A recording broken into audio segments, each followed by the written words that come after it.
ఎంతకాలం ఈ అవమానాలు, ఈ తిరస్కారాలు? దేవా, నీ కార్యం కోసం ఎదురు చూస్తున్నాను. యెహోవా, నీ కార్యముల కొరకు నిరీక్షణతో ఎదురు చూస్తున్నా. యెషయా అంటాడు, యెహోవా కొరకు ఎదురు చూచువారు నూతన బలం పొందుతారు.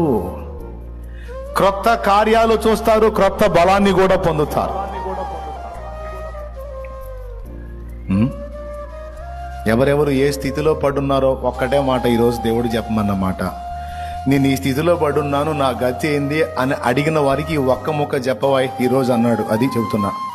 ఏంటంటే, నువ్వు ఏ స్థితిని గూర్చి వాపోతున్నావో ఆ స్థితిలో నిన్ను అక్కడే ఉండనియను అని ఆయన మాట్లాడుతున్నాడు. నీ ఇష్టం.